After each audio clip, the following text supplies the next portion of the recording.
Welcome to today's show. My name is Senna, aka Alinko. This is the Progressive Mind Show.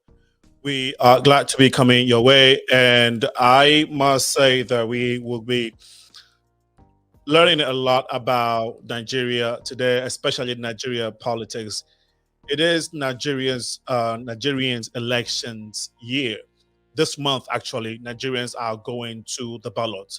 So the Nigerians elections and the nuances, some of the details, and its impact on Sub-Saharan Africa. My name is Sana, aka Alinko, and you are listening to and watching the Progressive Mind Show, your number one community building show here, right here in the beautiful city in Chicago, the beautiful city of Chicago.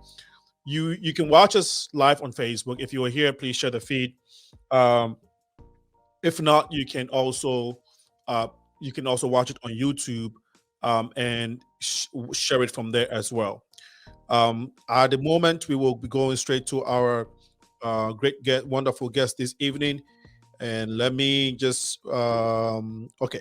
So we want to start the show right away. We apologize for the late start in the show. I want to bring my guest in right away. I have Dr. Israel Nonyerem Davidson here. Daniel, we need more light if you can, and if you can turn your phone sideways to the side, that will help us a lot, Daniel. As we bring let's go straight to Dr. Israel. He is not a stranger on the show. Nonyerem is a professor at the business school in the United Kingdom, specifically Newcastle University. He's also a former presidential candidate. Nigeria is also the producer or the author of the famous or the viral video titled "Who Did This to Us?" And if you are an avid supporter or a follower of the Diaspora Conversations, you should have seen this video. If not, you can go on YouTube, type his name. A lot of his products in terms of his messages regarding Africa and other subjects are there. Dr. Israel Davidson, we are glad to have you on the show once again. Thank you, Senna. Thank you. Very pleased to having me. Thank you. Thank you Brilliant. so much. From since the last time we connected, tell us what has been going on with you. Well, nothing much other than that. I've been working very hard to support the one of the presidential candidates. There is a feed somewhere. Yeah, I got you. Let's go. Yeah, I corrected that. Okay. Yeah. Apart from my academic work, I think I've been working very hard to support one of the presidential candidates in the upcoming elections.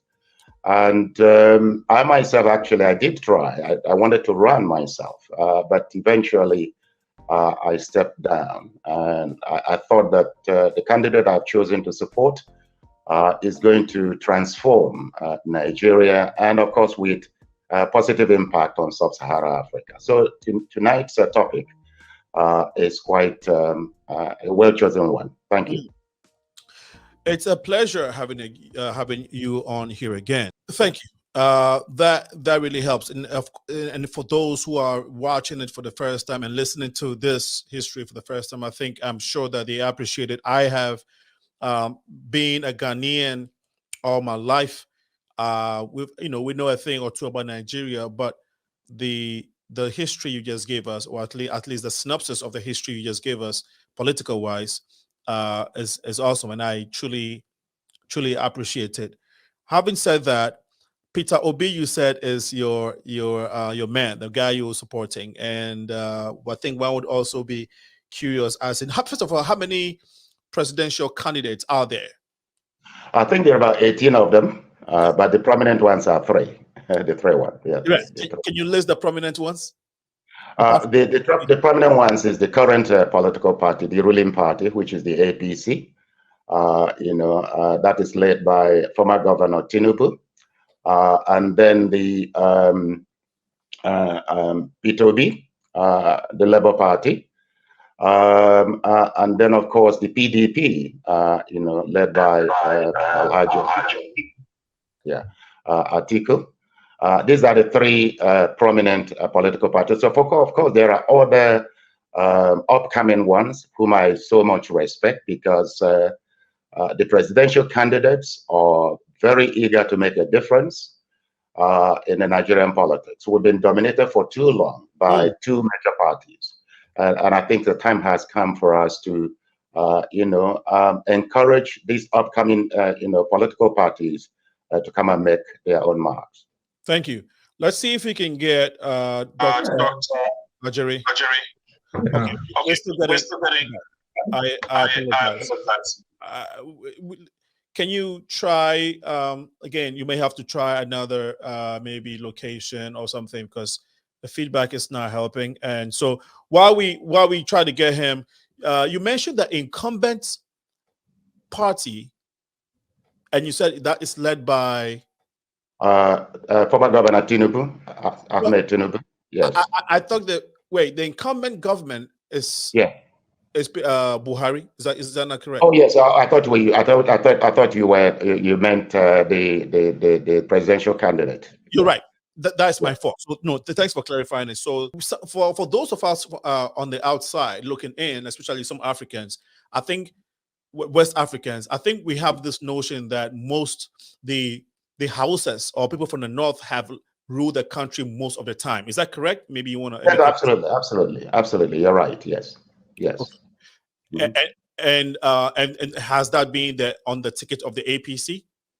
No, there have been different political parties, but the way the system, there is a kind of gentleman agreement between political parties in Nigeria that there's this rotational system whereby one term a candidate or presidential candidate from the south will be given opportunity to emerge the president, and the next time it will be not. I mean, it's not constitutional, but it was a kind of gentleman agreement between the political parties, But the reason why the North seems to have dominated in governing the country, and I think the major reason there. One is to do with population and the way Nigeria has been carved out. You find that if you look at the map of Nigeria, the north, seems to be has occupy more space and in terms of population as well. So there is no way that you can succeed in emerging a presidential candidate in Nigeria without the support of the north. Because of the formula for winning, and of course the density of population, which of course is to the advantage of the north. One of the reasons also is that we had so many years of military rule, and you have mostly the northerners that occupied the higher ranks in the military. It was also them that led most of the coups, that toppled governments, and the military rules. Once you succeed in your military coup, you emerge the leader. So if you look at most of the military coups we had in our country, they were mostly successfully led by northerners. So eventually they emerged as leaders. So if you add the military rule plus the civilian rule, yes, I think they've ruled about 64% of the time. Okay. A holistic call for maybe the southerners or the northerners to get into power, to take over, and because there's that feeling that northerners have ruled for a long time, so that sentiment of switching to another tribe is very high on the very high when it comes to very high when it comes to the citizenry, citizenry when they headed towards these elections. Is that a fair assessment? Yes, of course. Yes. Remember that, first of all, when you're looking at the way we describe political system in our country, it's almost like there is north-south divide. Right. Then when you come to the south, then of course you have the west and you have the east. For different reasons, which I don't want to get into here. It's been very difficult to get people from the east to emerge as presidential candidates or as presidents. Finally, And to be honest, I think I must say that one of the reasons was because of the Nigeria-Biafra war. Now, because the East were, part of the breakaway Biafra, for some reasons, which some people sometimes we speculate that there's a kind of gang up, not to allow people from that area to emerge as president. I mean, a kind of punishment for wanting to break away. But I think the war ended since the 1970s, and there is a lot of understanding that people from that region have contributed enormously in the development of the country. People from that region, they are, very, very industrious. They're almost the powerhouse of the economy of the country. And therefore, there is a need to encourage them, to give them that opportunity to govern the country and also to make their own mark. And finally, I think also because there has been an intense pressure from some of the, for some groups like, like IPOB, Indigenous Peoples of Biafra. This is a group that emerged and they've been putting pressure on the Nigerian government to allow them to separate, almost a continuation of the Biafra agitation. So people argue that one of the reasons fueling agitation is because the citizens of that region have not been actively involved, into Nigerian politics. And so this time that a time has come in order to quell the agitation, and also to use the brain power and industriousness of people from that region to try to revitalize the economy and the performance of the country. So yes, you're right. There has been that pressure to get people from the South, particularly South, to run as president. Awesome. And most of the natural resources. Before I go to the next question, let me see if we can get Dr. Daniel. Yeah. I'm sorry. I think so. My question to you is, Dr. Israel Davidson has given us a brief background of Nigeria. What is your take on this year's elections? Yeah, everybody knows that the Nigerian election used to be, this tribal, they believe in tribal and religious politics. But today, I think the Obi have changed so many things now, and many people have started realizing that by doing this, their tribalism and the religious politics, cannot help, especially the youths, because so many years, due to regional politics or something like that, many people have ruled. At the end of the day, they will not, they cannot even develop Nigeria as a country because of all these factors. Because a Yoruba man wants to, when he gets there to be a president, he like to put his brother or the brother or the sister in most of the key positions. And at the end of the day, they may not be able to deliver. But Obi have come to this time around to change the narrative about Nigerian politics, and it's not going to be as usual. That is why we are praying to God so that the INEC of Nigeria, they will, try to conduct this election, fair and, they need to, free and fair election. So don't mind my English because I am here in a part of Europe, we don't speak English, so I don't know. So I know. What do you speak? Dutch. Okay. So a brief about who you are. Your about your background. What I'm doing, I don't. It's breaking. Can you say it again? So you are Yes, I'm a humanitarian.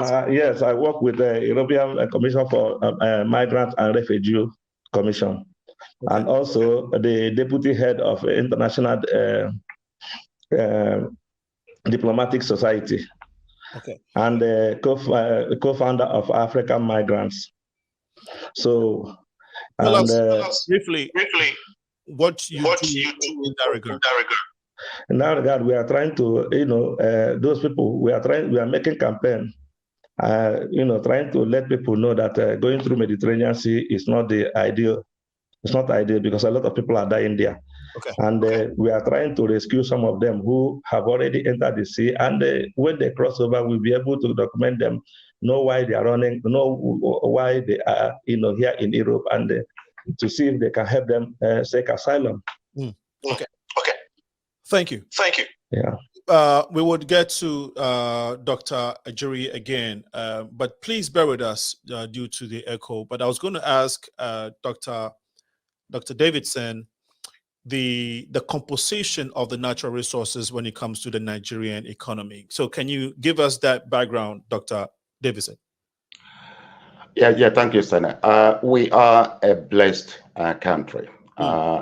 And that's one of the reasons why they call it the giant of Africa. It's not only in terms of the population, but the resources we are endowed with and the quality of the citizens themselves. In the South, we have the oil sector and both, I'm talking about the petroleum products, gas, and all that stuff.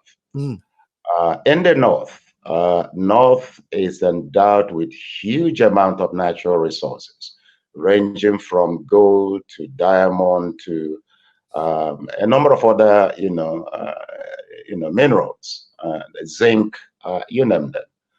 Now,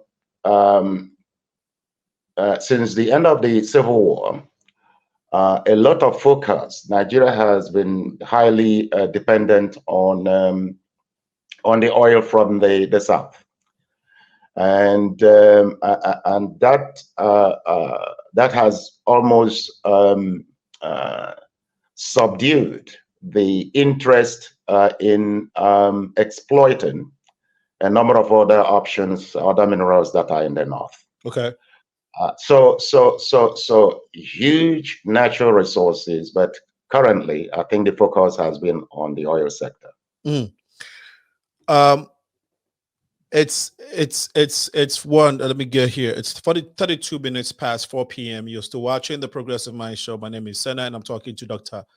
Israel Nonyerem Davidson and Dr. Ajiri on the Nigerian elections and its impact on Sub-Saharan Africa. In a few minutes, we'll get to listen to them regarding what they think this elections is going to have, the outcome of this election is going to have on Sub-Saharan Africa. You spoke about the power of Nigeria, the giant of Africa, but indeed we're not feeling the effects of the size, the population size, the economic size of Nigeria. Let's look at the significance of Nigeria as a strategic country when it comes to the Sub-Saharan African development in the first place. And Dr. Davidson, you've done a lot of research and work on this in this space. Can you please elaborate? Can you please help us understand the role Nigeria plays when it comes to the sub-region of Africa? I think, Sani, if you will allow me, I think, do you mind me explaining to your audience what we mean by Sub-Sahara Africa? Because yes, anytime we mention Sub-Sahara Africa, a lot of people, even including Africans themselves, they tend to be a little bit confused. Yes. Well, now, according to the United Nations, Sub-Sahara Africa consists of all African countries and territories that are fully or partially south of the Sahara.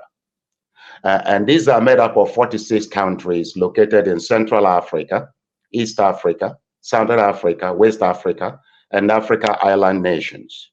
So that's what we mean by Sub-Sahara Africa. And this program tonight is a very, very important one. The reason is that if you look at the wealth composition of those countries in Sub-Sahara Africa, generally you have it is regarded as the poorest region in the world.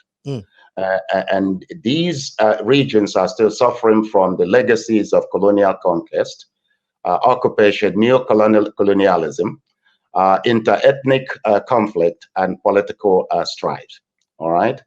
And in other words, that it contains many of the least developed countries. So, you are the Nigerian economy, or Nigeria as a very powerful country. Many of these countries, apart from perhaps South Africa, look up to Nigeria, to lead in a number of areas. And the other thing also, Sani, I would like your audience to know about the Sub-Sahara Africa is that one of the world's fastest growing population. And again, while population has its advantages, it has also got some challenges. I was looking at today, I think currently the combined population is about 1.18 billion inhabitants. And it, the Sub-Sahara occupies very large space. I was looking at the area space, and I think it occupies something like 23.29 million square kilometers. Now, if you compare this to Europe, Europe is 10.53 million square kilometers. China is about 9.6 million square kilometers. USA is about 9.8 million square kilometers. So you will see that Sub-Sahara Africa has enormous space to its advantage. Absolutely. All right. Yep. Now, yeah. But however, the combined GDP is only $1.32 trillion. So you can see that region needs liberation, economically and otherwise. Absolutely. And therefore, Nigeria, being one of the countries that that has got a lot going for it. We are one of the most educated in Africa, and then we have a very powerful economy that the oil sector, has helped us over time. Nigerians are very industrious, and wherever you go across the world, you find Nigerians doing very well, even in the United States where you are. Exactly. Yeah. They have the most educated, I'll say, educated number of educated professionals among the immigrant community. Absolutely. And just to go back earlier, I was trying to get a date for Ghana's independent date. The year is 1957. Just want to make sure. Yeah, that's right. Yes, yeah, absolutely. Nigeria was 1960 years. Yes. Okay, go ahead. So Nigeria has been playing an enormous role. And if you look at some of the military, or call it, civil wars we've had in West Africa, Liberia and others, it was the influence of Nigeria, both in terms of contribution militarily, that eventually helped in solving the problems in those areas. And even South Africa. Say that again? South Africa too. Yes, in South Africa during the apartheid. During the apartheid, it was Nigeria that provided a lot of the funding. It was Nigeria that even imposed sanctions, against some of those trading with the South African regime. It was Nigeria that provided, safe haven for some of their leaders and trained them as well. Yeah. So in West Africa, Nigeria is very, very prominent in terms of what it does for that region. If you look at the ECOWAS, which is the Economic Community of West Africa, Nigeria is the headquarters. Currently, there is a proposed African Central Bank, which is to be established. Again, Nigeria is the chosen headquarters. Is that WAMI? There is a proposed African West African currency. Oh no, it's not the currency at the moment. I'm talking about a central bank. Okay. They're trying to. Yeah, there's a proposal for African Central Bank. Yes. Again, Nigeria has been chosen to be the location. And then I don't know whether you're aware that there is pressure on United Nations to allow African countries, some of African countries, to be permanent members of the UN Security Council. Yes. If that reform goes through, once again, it is Nigeria that will have to play an enormous part in it. I'm not sure whether also you've heard about the free trade agreement. Yep. Again, although it's taken on more than 2 years now, it hasn't taken off adequately. Yes. But again, Nigeria, it will not be able to take off properly without the input from Nigeria, because you need increased productivity and all that. Yes. So Nigeria, AFCTA or something. Yes, yes, AFCFTA. Yes, right, yes. Right. So that these are, so anywhere you look, yeah, Nigeria is very, very important, for that continent. And absolutely, and even in the 70s, correct me if I'm wrong. Now, when we had the oil boom, Nigeria was actually a place where a lot of Africans will migrate to for greener pastures. Now, I remember a lot of Ghanaians went there. My father was there at the time, but unfortunately, it got to a time you guys were like, Ghana must go. I think, yes. You changed your immigration policy on us. He said, tell us about that era. Daniel, you were there around, I'm sure you were a young man there at the time, but you want to elaborate on that era? I mean, it's just something that I remember.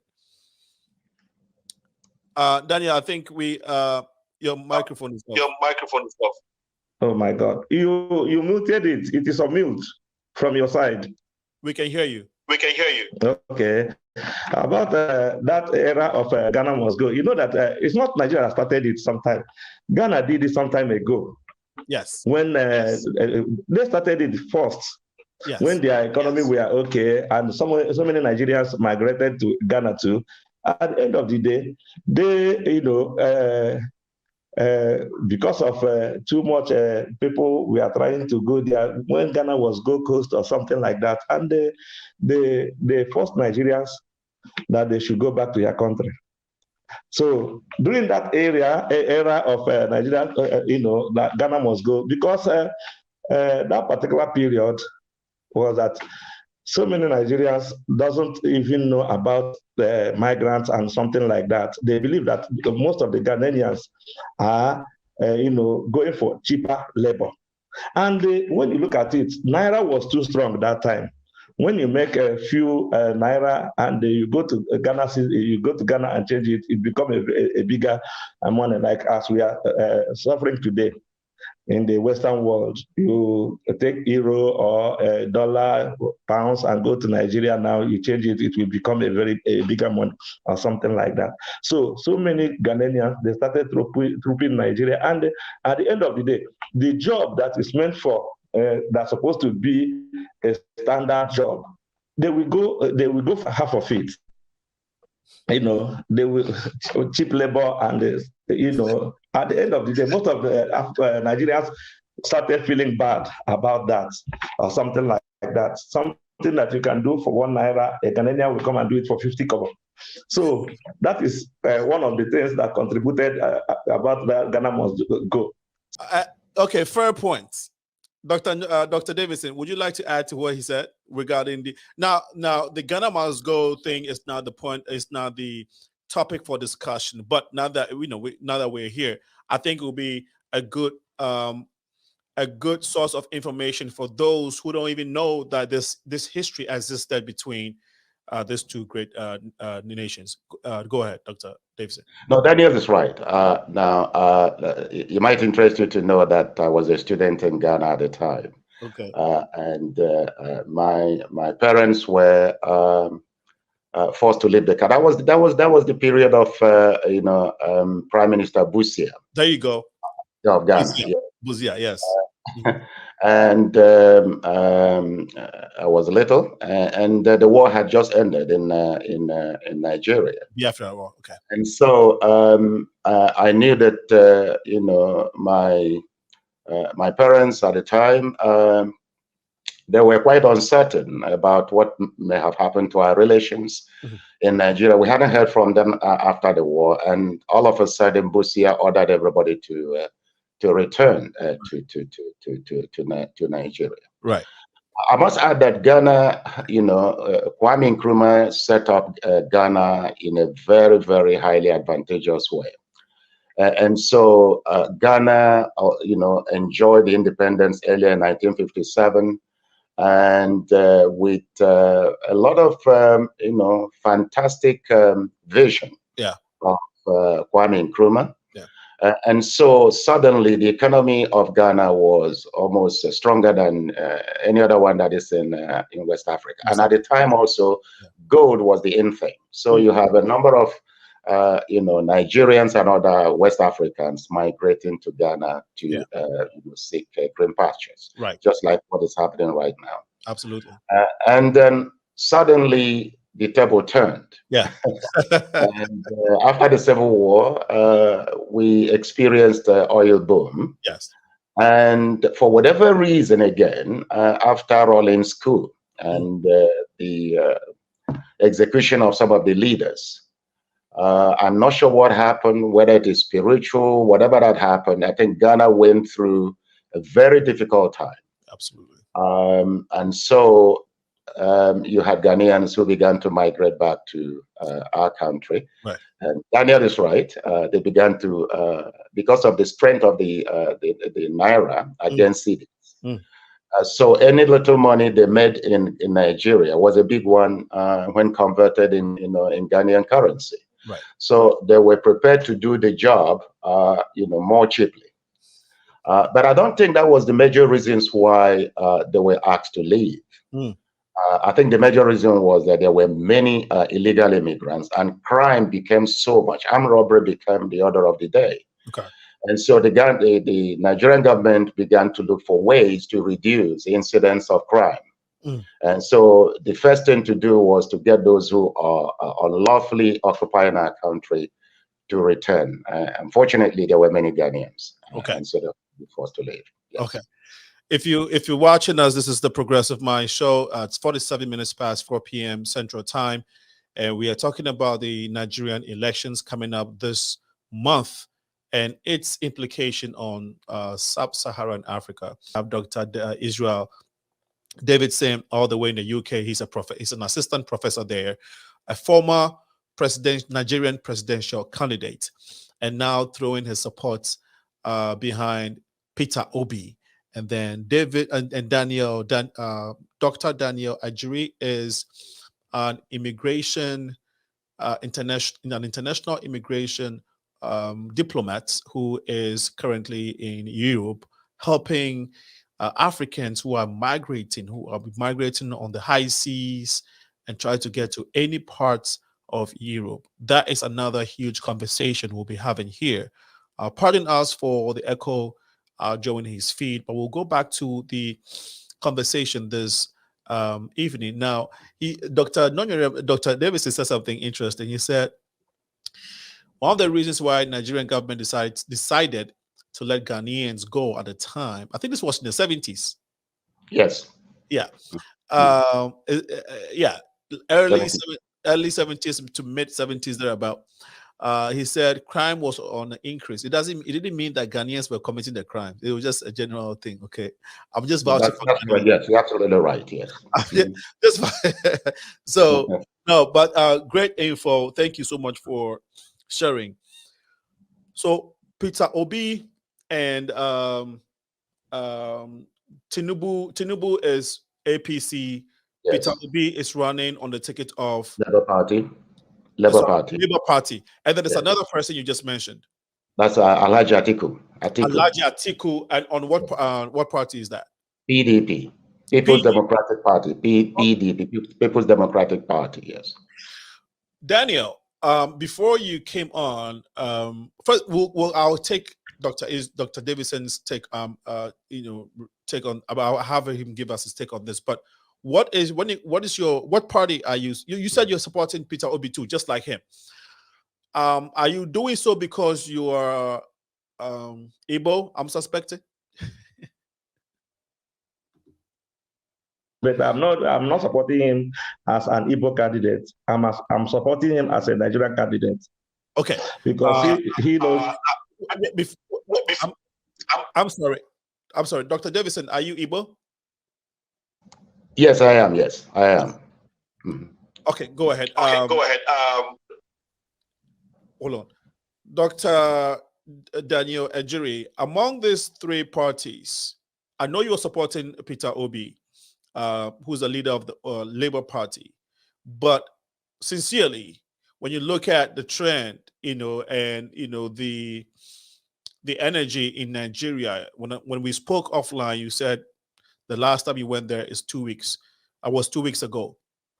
Who do you sincerely think that has the momentum right now as we speak, Daniel? If they should do free and fair election, Peter will win. Because I've been in the grassroots. I spoke with from southeast, southwest, and Abuja. At the end of the day, you see that a lot of people, Nigerians, are looking for change. Because all this PDP, APC, they have been there, and there is no development. Only doing regional and what do they call it? Religious politics. But P2B, I think that P2B can change the narrative by, trying to carry everybody, no matter their religion, no matter the part of Nigeria you come from, or something like that. I have done such a thing in Anambra State, where there is a lot of, when he was a governor, where there is a lot of people, Cabals, who hijacked the government, even since the government, Anambra did not function for 2 good years because of the Cabals, and Obi went there and destroyed them. And from bottom, they become number 1. So I think Obi have the track record to change Nigeria. What is the number one thing on the electorate's minds on the streets when it comes to things that matter to them? What would you say, if you can just give listed on the scale of preference from 1 to 3? What are the 3 key things that people are crying for change when it comes to these elections? 1 is security, 2 economy, 3 education. Okay, thank you for giving us those lists. Dr. Davidson, from what he said, he talked about the cabals, and some people might not know what the cabal stands for and their effect and their impacts and influence in the Nigerian economy. Secondly, are the cabals the same as the Fulanis and even Boko Haram? Can you give us a breakdown of these terminologies and how the role they are playing in the economy, and how Peter Obi or some of these candidates are the solutions they are bringing to curtail these problems? Is that to me? Yes, please. Yes, please. Okay, That's right. you. Now, listen, cabal it has nothing to do with region or tribe. To be honest, cabal simply means a group of people with a common agenda to exploit the country or to hold the country at ransom. And so if you look at those set of people, they cut across north and south. So it's not just a question of one tribe or whatever. And these are people who have taken politics to be a profession. Politics shouldn't be a profession. It should be a pastime activity that people engage in order to further the interest of a country.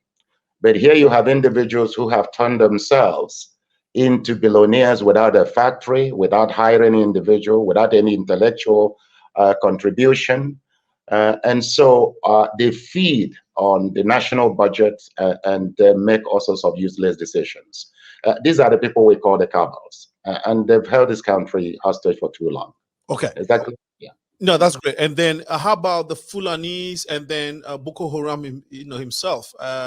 What the Fulanis? Who are these people? And then the effect of their actions on the economy, and then that of Boko Haram, and then we can come to the solutions that your candidate you are supporting has to solving these problems? Well, you see, Nigeria is made up of three major tribes: the Igbos, Yorubas, and the Hausas. Now, historically, if you look into the history of independence and all that stuff, you wouldn't notice too much of the Fulanis. The Fulanis are of mixed Arab, stock. And they migrated from North Africa, Morocco, across the desert, and made their way into West Africa. They're in different places, and they are known for their heads, their animals, cows and all that stuff. Yeah. But the ancestors made their way to the northern part of Nigeria in the 1800s. And they were, I think they came with, religion, which is Islam. And eventually they convinced the main indigenes of the north, who are the Hausas. They convinced them, in one way or the other, and they, over time, they began to dominate both the politics, the chieftaincy, and the religious leadership of the North. And so over time, they made very heavy inroads into Nigerian politics. And I think one of the reasons being that at independence, you had those of us in the South, we embraced our colonial masters, their religion, and the educational system. And so they convinced those of us in the South of the importance of education, and we embraced it. However, realizing that those in the North were not as capable in terms of, embracing education, and also to serve the interest of our colonial masters, I think they encouraged them to dominate the armed forces. So in the 1960s, 70s, the armed forces were seen as a profession for those who are not intellectually gifted, or those who are not keen in education. So little did those of us in the South realize that power, can sometimes become, a dominant force in controlling a nation. So when eventually military coup and other things became the order of the day, because they were more prominent within the army, they took control of the country through military coups. Now so they also made their way into Nigerian politics. And so through the arrangements they had with the Hausas in the North, if you look at most of the governors, they were mostly the Fulanis. So in terms of the political system in the North, you find out that the Fulanis tend to dominate in a number of areas. So, but however, what has happened here is that the coming in of President Buhari brought in a change that nobody hoped for. And that change was the empowering of the Fulani tribe, which of course is a tribe that he belongs to. And I believe that one of the reasons why he made that choice to empower them was that you realize that with the environmental issues that is facing various parts of the world, and particularly the desert, these are nomads, and they move their cattle from one. Now, because of the environmental challenges we're having, the grazing land is no longer as as easy to reach as possible. And so I think also the Fulanis also, they have got more educated people now who probably foresee the future, that perhaps, moving cows from one location to the other might not be the order of the day. So I think they began to look for a country to settle permanently. There you go. And under Buhari, I think that decision was made that that country will be Nigeria.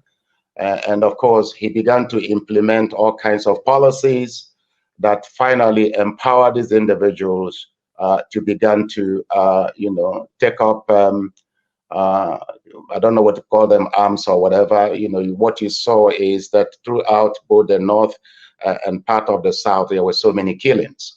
And that was the first time, apart from the Nigerian Civil War, which we had, this was the first time in any of the administration, whether it is military or civilian, that under a presidential candidate, you had foreigners come into our country, slaughter our citizens, take up their lands, and there was, and the government and the army did not act as they should.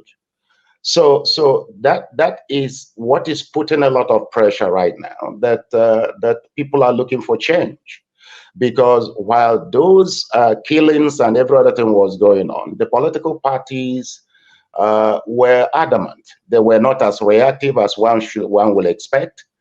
And so the Labour Party, rather this time, is the only political party that brings somebody that is neutral, somebody who has got the interest of the country at heart, somebody that is willing to be an honest broker. There are so many things and that Obi has done in recent times that none of the other presidential candidates have been able to do. And I'm very, very proud to associate with him. There is still, thank you so much for that great piece of information. And I think it enlightens a lot of people, even Ghanaian, me as a Ghanaian and an African, about these Fulani issues, because we only hear about them. Fulani this, Fulani that. And so thank you for giving us the history. But we also have the issue of Boko Haram, excuse me. How prevalent, how is his his operations in Nigeria? And is that a matter that has been put to sleep, or? No, again, you see, before these major Fulani killings that we've witnessed in recent times, the major problem that was there was the emergence of the Boko Haram. Boko Haram, according to those who understand Hausa and the interpretation of what it means, my understanding that it means Western education is forbidden. I don't know why it's forbidden, because anyway. And so, but my own research indicates that one of the reasons why that group emerged was the inequality in the country, and particularly in the north, where the elite, the politicians, were using the citizens of the north to maintain their own personal power and gains. And so there was no development that was accruing to those from the north as a result of their political dominance. I think we did speak earlier on that about 64% of the times they led the country. And so one would have expected that a people that have led this powerful country 64% of the time, that the economy and the standard of living of the people of that region would be better. Rather, it was. It's one of the poorest areas of the country. And so this group emerged as a result of their dissatisfaction with the ongoings in that region. However, I think from there it was hijacked. I can't explain exactly what led to what. Then it became a major problem for the government. They started, attacking not only government infrastructure, but also they were killing fellow Muslims, because sometimes you look at it as if it's a religious thing. Then later on, when you look at the composition of those that have been killed, the fact that they are, sometimes the mosques, sometimes imams, sometimes, so indiscriminate killing, then you realize that there's something beyond religion, although sometimes they tend to present religion in front. So Boko Haram is it's a terrorist group. That's what it is. It's a terrorist group that has now been joined by some of these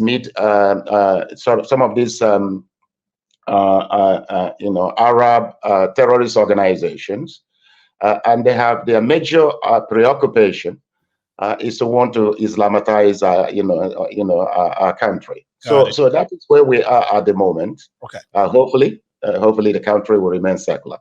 Awesome. Thank you so much again, Dr. Davidson, for a great insight on these topics or these subjects that we have been discussing so far, these things that we think about and wonder about and only see sometimes on social media and mainstream, but do not have a full understanding. So we are grateful that you came on the show today to give us more insight to some of these new issues that has been going on in West Africa, particularly Nigeria, where you're from. We must also remind our audiences that Dr. Davidson is a professor, is an assistant professor at the University of Newcastle, which is located in the United Kingdom. So, can I correct you? There's Northumbria University, because there are two universities. Northumbria University, not Newcastle University. Oh, say that again. Okay, I'm sorry.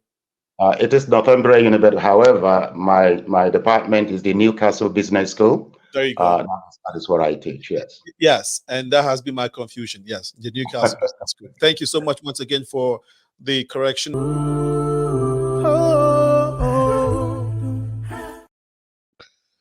The Nigerian elections and its impact on Sub-Saharan Africa. We are talking to Dr. Israel Nonyerem Davidson, all the way in the United Kingdom. He is the author or the producer of Who Did This to Us? It's a viral YouTube video that talks about Africa and our resources, the abundance of the both human and natural resources, and how we have not been able to use it as a people and as a continent to our benefits, to the development of the continent. And of course, that video went it was way viral, if I can use that phrase. It's on YouTube currently. Dr. Israel Davidson also talks about other subject matters concerning the diaspora, Africa in general, and a very interesting topic. So you want to check his YouTube channel. I wonder if he has one, but I think I've seen a YouTube channel. I usually see his I would say skits or his short videos on social media. I haven't really checked it out on YouTube, but we'll get to him to find out if he does have a YouTube channel. Do you have one? I do have, yes. I do have YouTube channel. I mean, if you use my name, Israel Nonyerem Davidson, you should. I have a very interesting channel, which I dedicate to contributing towards the emancipation of Africa. And the idea of this particular channel is to create awareness, and to encourage the youth to take up the challenge and transform their mindset and bring Africa where it should be. One would ask that you reside in the United Kingdom. Do you do a lot of work in Africa? Yes, I do. I do. Yes. And with the in this day and age, internet and all of that, I think we are all able to affect Africa and other continents and other parts of the world with our knowledge, our talents, and our resources if we want to. So thanks for the great work. Now, how and when did you decide to join Peter Obi? I think like I said, I made a decision to run for the 2023 presidential race. Right. And so I joined a very interesting political party, ADC. However, somewhere along the line, I realized I wasn't too satisfied with the way things were going. And I believe that, Nigerian politics has been greatly monetized, such that you need to control billions to be able to succeed. And so rather than to waste my time, chasing unnecessary shadows, I did step down. I made a very powerful statement, which is on YouTube. But in that, as I made my mind to step down, something happened at that time, which was I read in one of the Nigerian newspapers, and I followed it up on social media, where Peter Obi's daughter got married. Peter Obi is a multi-billionaire. And unlike the tradition of wastage we see during weddings of the high-profile politicians, his was a very low-key one, which is something that reflects the nature of this man. The wedding was low-key. In fact, if I saw the photograph of where it took place, it was within his compound, and people were sitting on ordinary chairs. So it made me begin to take a second look at this individual, and I think in my, resignation statement, I did make it a point there to give him credit, for demonstrating that you can be rich and recognize that wastage is not a way to be able to demonstrate economic power. I think from there, by that time, he hadn't yet declared for presidency. But I have a very good friend of mine, Valentine Ozibo. He contested was one of the gubernatorial candidates for Anambra State. He's a very good friend of mine. I hinted to him to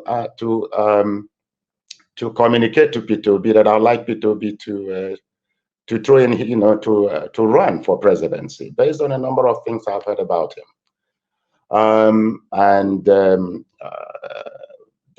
The next thing I heard was that because at the time he was a member of the PDP, so I was hoping that PDP was going to nominate him as the flag bearer for at least two reasons. One is that it has been generally accepted that the tribe he comes from has not been well represented in Nigerian politics in terms of giving opportunity for somebody from that region to emerge as a president. And then he, being a member of that powerful political party, and with his profile, I thought they would give him a chance to emerge the flag bearer.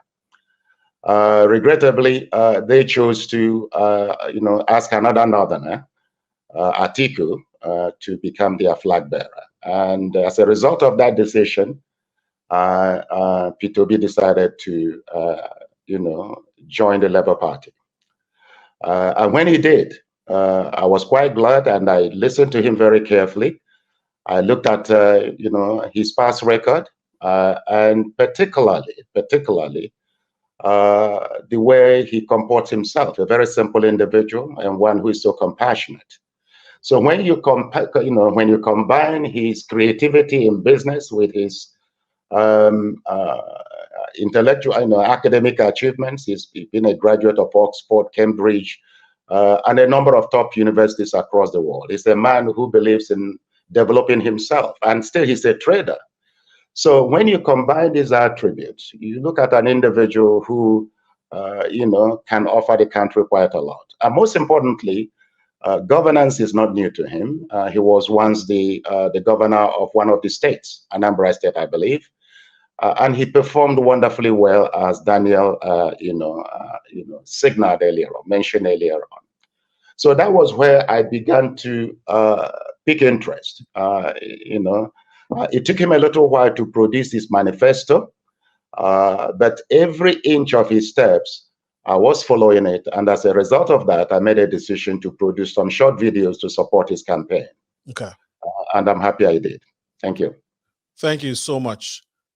Daniel, you support the same candidate. Would you say you do so for the same reasons that Dr. Davidson just narrated, or there are a couple of other things that you were looking at? And how do you think that Peter Obi is going to be able to change the trajectory, the economic trajectory, that both economic and political trajectory that Nigeria is on now? Dr. Ajuri. I'm sorry. Hold on one second. We can hear you. That's my fault. Let me do this. I think my system is freezing up on me. Yes, we can. Okay, it's because of his track record when he was governor of Anambra. Anambra was the worst state in the eastern southeast. When Obi became a governor of Anambra, he turned everything around by taking them from bottom to number one. And he's a man that have a very good character.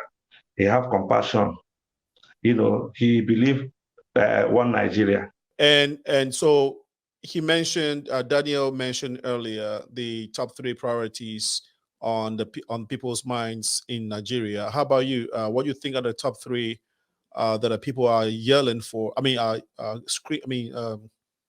desiring for change to happen in Nigeria, Dr. Davidson? I think if I go by Peter B's way of thinking, which I share very much, security is one of them. I think Daniel mentioned that, which is very important.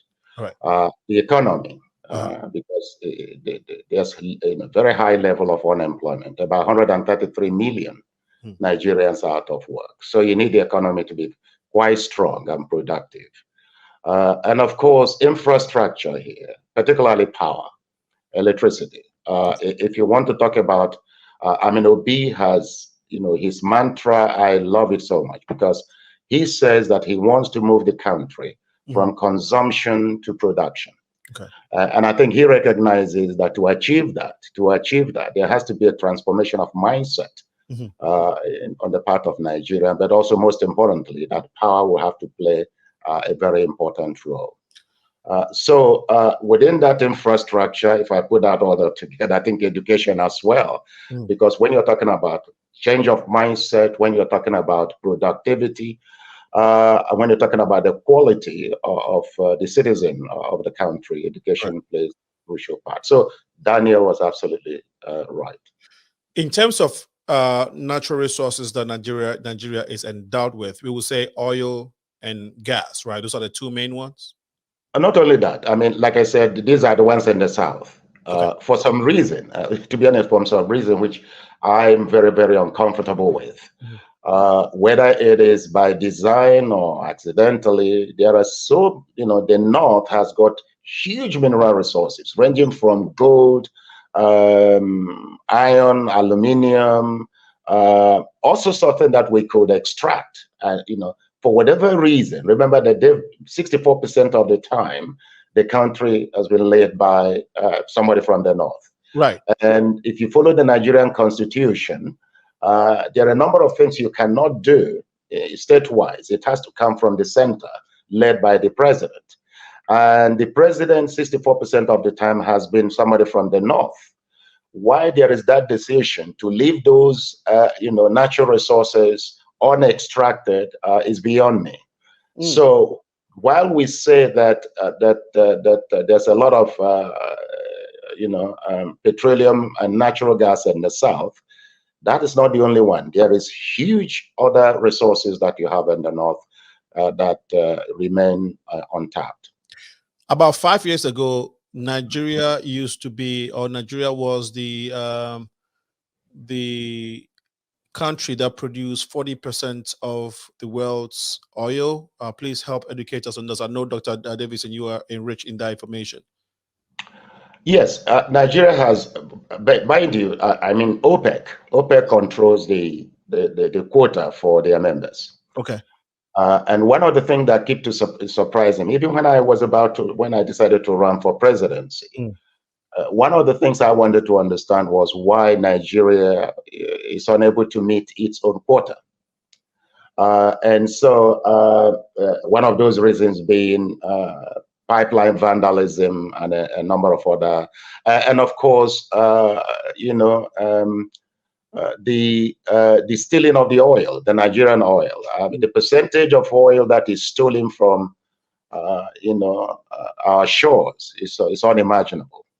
And when you consider the fact that we have the Navy, we have represented in all kinds of armed forces, the fact that these mighty, shipping, vehicles or whatever, ships that they come into our country and extract oil and leave our shores undetected, you begin to suspect collusion. The capacity of the country remains not fully tapped. So there's that potential there, and that is one of the things I'm hoping for, the emergence of P2B as the next president, because he's a businessman, and as a businessman who started from scratch and made his money genuinely through hard work, and knows how to create wealth. I'm sure he understands the importance of making sure that the resources of the country are well secure. Awesome. Thank you again. We know that ideally, from what you just said about Peter Obi, of course, you may not be able to speak on Tinubu and Atiku because of your allegiance or your support to Peter Obi. So we will spare you that. But what advantages do you think that he has over these two candidates that you think Nigerians will be really be optimistic about? I mean, I know you said something, but yeah. First of all, I have my respect for the two other candidates. Right. Asuwaju Tinubu, who is the flag bearer for APC. Okay. He's a well-known politician, and he has his own strengths and limitations. But age is not on his side. He has made a lot of mistakes in recent times. He has some health issues. I mean, nobody is holding, the health issues against him. It's a natural thing that as you grow old, things do change. Right. Yeah, but I thought probably time for him to retire. Is he in his 80s? Pardon? Is he in his 80s? Or close to? Now, it's look, he's such a controversial individual that it's so difficult to know his age. He claims to be around the late 60s. Nah. But I don't think people believe that. The pictures we've seen, that is not a 60-year-old man. That's it. But go ahead. Yeah, and in terms of Alhaji Atiku Abubakar, when he ran with P2B as his running mate, I supported them very, very much in 2019 or so. Okay. Currently, I thought he's supposed to have allowed P2B to emerge as the flag bearer. I thought he should have honored the gentleman agreement that has been reached, that it is the turn of the South. So his failure to have done that, coupled with the fact that his also age is not on his side, I think that is a bit of a problem for me. I'm not arguing in terms of tribe. I'm not supporting Obi because it's of my tribe. No, not at all. You see, I've been in Europe for so long, and I want my children to return to my homeland, right, and to make their own contribution, to be safe. Yeah. All right. Although they are British citizens, for me, as far as I'm concerned, the place that is their home is Nigeria. And Africa is the place. Yes. It is the place for the future. And therefore, these children that we've raised in this country, giving them all the best education, I think it's the time to allow them to come back into that country and then be able to make their own mark. Okay. And I don't see that happening with Atiku or Tinubu. And I believe that P2B has got all it takes to be able to turn that country around. Awesome. Historically, what are the top, I'll say, political parties in Nigeria? Historically, I think PDP has been one of the almighty parties. But PDP. I think PDP, the PDP, that's the People Democratic Party. I remember that P2B used to be a member of that political party. Okay.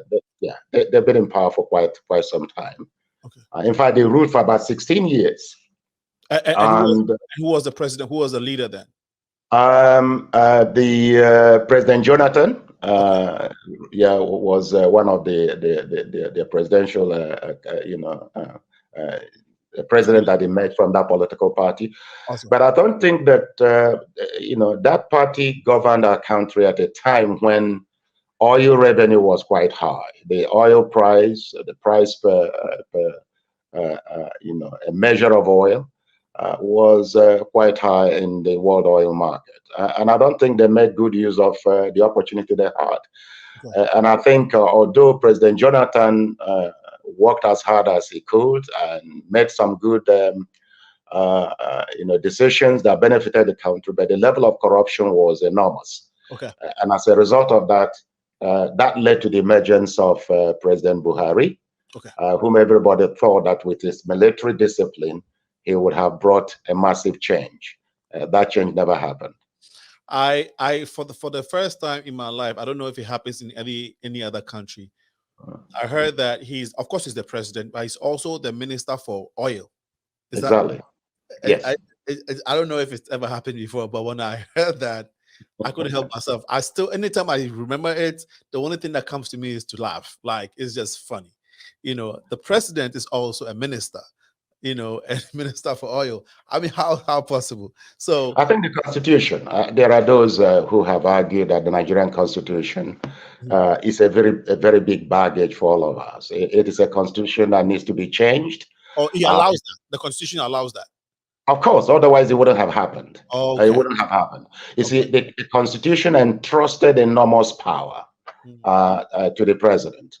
I remember some years ago there was a law student that came to our university to study, and he told me that the Nigerian president is the most powerful president in the world.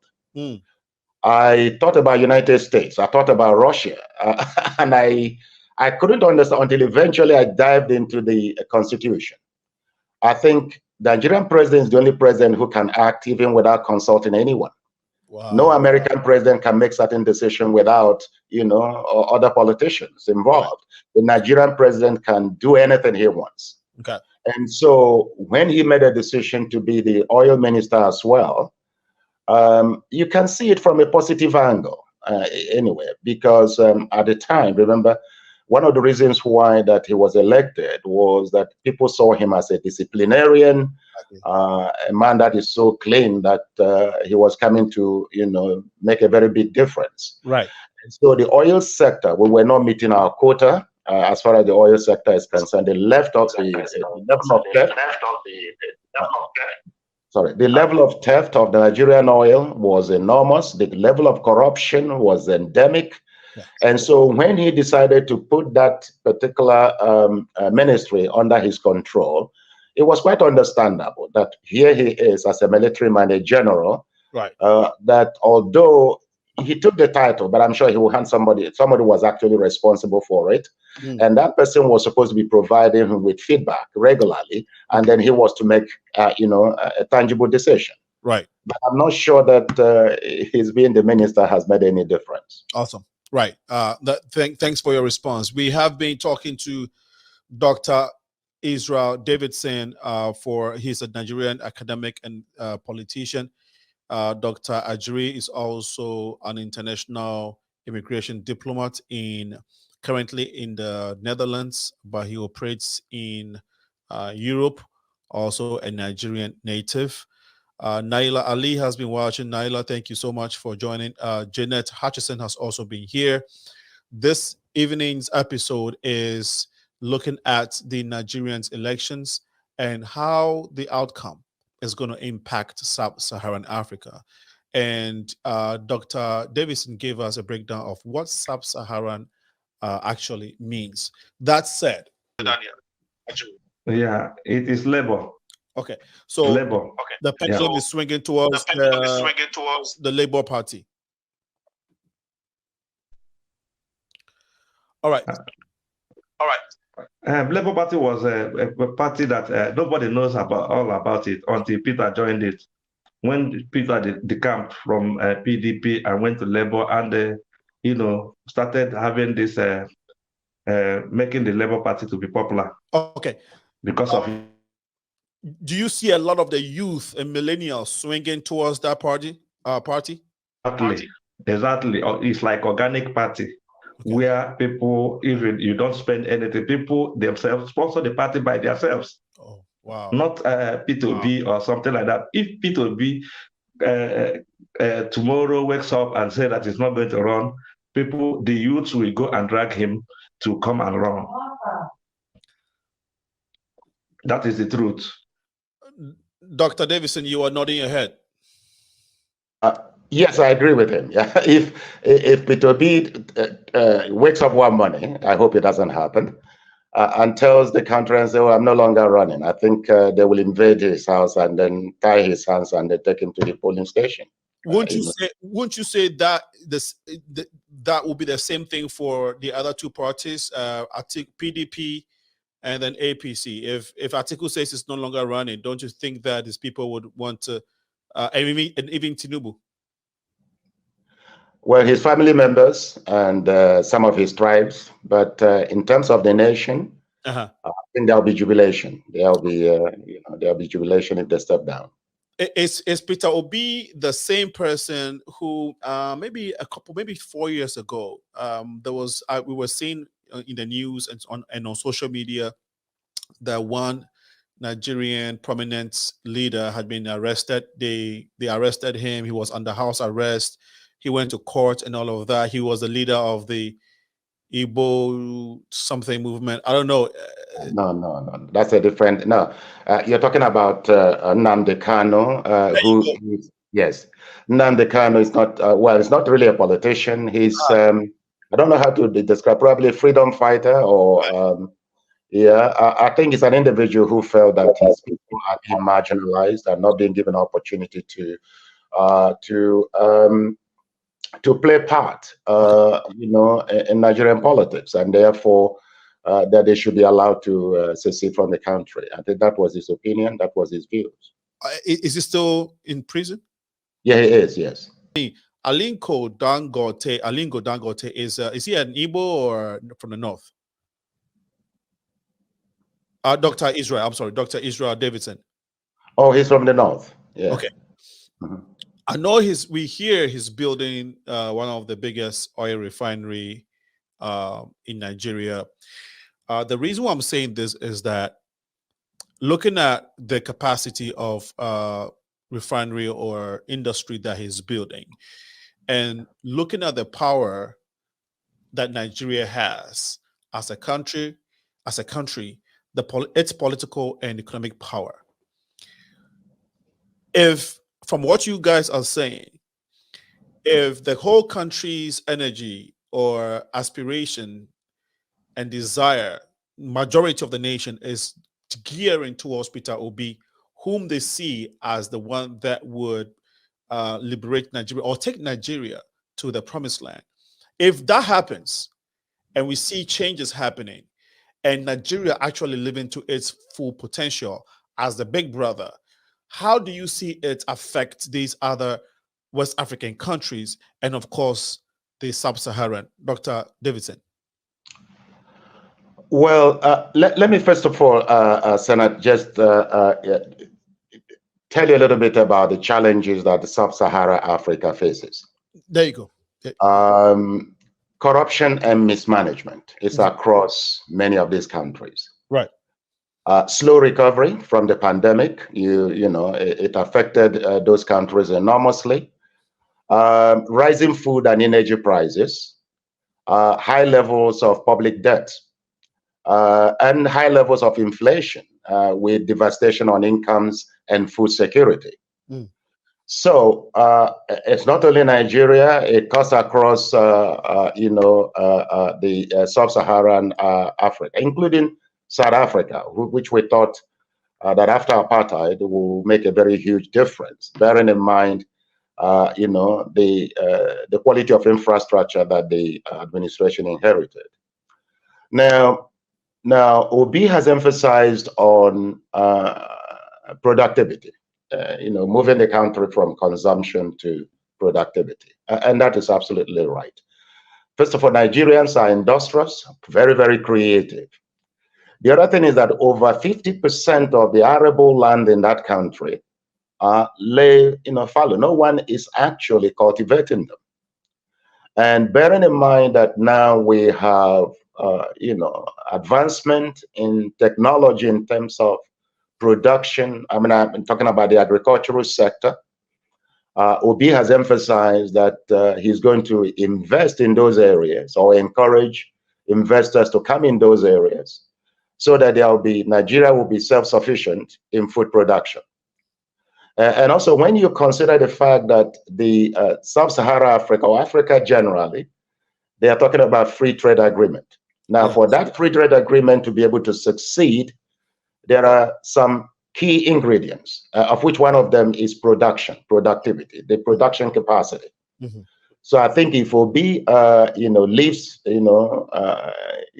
to expectation, he is going to move Nigeria to be highly productive in a number of sectors, leading to export. In fact, to be honest, I was listening to one of his campaign messages where he has already earmarked certain parts of the country that will be industrialized, heavily industrialized for export purposes. So in terms of industrialization and export, in terms of agriculture, so that the country can feed itself and then be able to export. But most importantly, in terms of the success of the election, the success of this current election is going to send a powerful message across the whole of Africa. The region, yes. I tell you why. The major reason is, I don't know whether you've realized that in recent times, we've had a number of military coups. And that very culture can sometimes be contagious if you look at the past history. Yes. Once you begin to see military coups, there's a kind of copy, other countries begin, So if Nigeria is able to succeed and then go through this current 2023 election successfully and elect a very powerful candidate, productive candidate as will be, it is going to send a lot of signal to a number of other countries that are planning to embark on election, to execute that. The other thing also is that it gives Nigeria the voice and power to be able to speak to some of these military juntas and get them to be able to return power to the to the civilian administration. So it is important. It is important that the 2023 election goes smoothly, and also it's important that somebody with the capability of Obi emerges to drive Nigeria to a successful a very, very successful path. Again, thank you so much. It's 5:46 p.m. Central. Wanted to get this last point out. So Dr. Davidson, thank you so much for giving us an insight as to how the success of this election, the smooth transition of power, or the smooth running of this election, and of course, if the winner turns out to be what Nigerians are looking for, the majority of Nigerians are looking for, then of course it's going to open doors, it's going to influence other political leaders in the Sub-Saharan Africa, in West African countries, and we hope that that happens, because the truth is that Nigeria is big brother. Nigeria is huge when it comes to this part of Africa we're talking about, the Sub-Saharan Africa that we're talking about, and of course Africa as a whole. But when we look deeply, I mean specifically these areas is very critical, and so we're hoping that it all goes well. And I must say that prior to my invitation to Dr. Davidson, I didn't know he's a supporter of Peter Obi. Yes. I reached out to him for his expertise and for the fact that he's been on the show before, helping with other subject matters concerning Africa. And so I just found out that, he's supporting him. So, but that said, I think that he has done a great job by letting us know the insight of the Nigerian politics. Him and Dr. Ejiri has given us an insight to how the Nigerian politics looks like, the shape, the dynamics, and what Nigerians are expecting. Hopefully, they're speaking for majority of Nigerians when it comes to who the country elects. When is the election actually? 23rd, right? 25th. 25th. The presidential one is 25th, which is next week Saturday. Absolutely, yes. Okay, great. Okay. Well, that said, Daniel, please give us your closing remarks with regards to this year's Nigeria's election and the optimism of the people of Africa, especially those in West Africa? Please go ahead. 26 or 27 of this month, the best candidates should emerge that will give us that security, economy, and other things, because we, the Nigerians in abroad, we really need to go home and feel secured or something like that. So this is the problem. And as I'm telling you now, a lot of Africans now are going through Mediterranean Sea via Libya, just because of a greener pasture. When we have all the mineral resources, all these things it takes, but they are trying to survive and they are dying every day. If we should have a very good leader or something like that, they will not be going through this, because thousands of them will leave from their countries via Mediterranean Sea. At the end of the day, few will be inside, will enter Europe. Others, some of them will die, and some of them are being sold. And Libya and some of the Western world and other people goes to that place to buy some people's organs and enslave them, or this or that. So this is why the African continent in general should work on this. Let us elect, if we miss it this time, to get when Nigeria sneezes, the whole Africa shake. So we have to pray and let God provide the best leader, so that our children, our youth will not be dying through in the Sahara Desert and Mediterranean Sea. Because my heart bleeds being an African, and here I am now. I am a member of European family, but I am here now. Maybe today, there's shelter on my head, good food, whatever it takes, or something like that. But they are my brothers and sisters, friends and well-wishers down there in Africa, who are selling their properties just to leave the country to look for a better, a greener pasture. I wish you invite me here one day so that we can talk about these African migrants. Thank you, and God bless you. Thank you so much, and I promise that we will do this. We'll be talking about African migrants using Libya, Algeria, Morocco, and Egypt to venture into the European countries for greener pastures. Thank you so much, Dr. Ajuri, for your contribution. Davidson, go ahead. Your closing remarks. Right. Look, Asana, when I think of Nigeria and the progress that it should make, I think of the black race. For so long, there are those who believe that the black race that were inferior. But if you look into history and dive deep into history, you realize that the black race, we are very creative. One of the most powerful creations of God himself. But what has failed us is that we've not had the opportunity to be able to prove to the world that we are capable. God did not make a mistake by endowing Africa with huge resources. And I want to tell you that we have capable people who can drive the agenda of Africa and bring us to the limelight, just like the Chinese. And so I am looking at Nigeria as that very particular centerpiece that can send a clear message to the world that the black man is capable, we're not inferior. The reason why I'm supporting P2B is that his agenda is one that is going to give opportunity to those who are capable to contribute towards running his administration. And my hope is that he's going to, continue, for 8 years, which is the maximum. And I want to assure you that giving him that opportunity, within 8 years, we're going to see a different country that will send a different message to the whole world, that they need to take Africa and Africans more seriously. And I hope that the election that takes place on the 25th is going to deliver the beginning of that message. I am very, very hopeful. Thank you. Thank you again, Dr. Israel Nonyerem Davidson, for coming on the show again to help in this discussion. We're really, really grateful. And also Dr. Daniel Nigeria, who's on the Mediterranean Sea right now in a boat trying to help Africans, young Africans, who are risking their lives to get out of the richest continent to find greener pastures in the hopes of finding greener pastures. Oh, Africa, who did this to us? Let me borrow the phrase of Dr. Davidson. Who did this to us?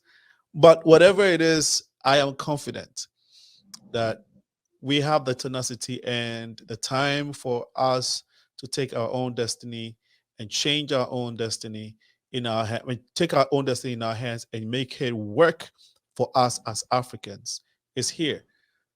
Our responsibility to Africa is paramount, especially diasporans, African diasporans, those of us that are here. We can't be comfortable. We can't take things for granted.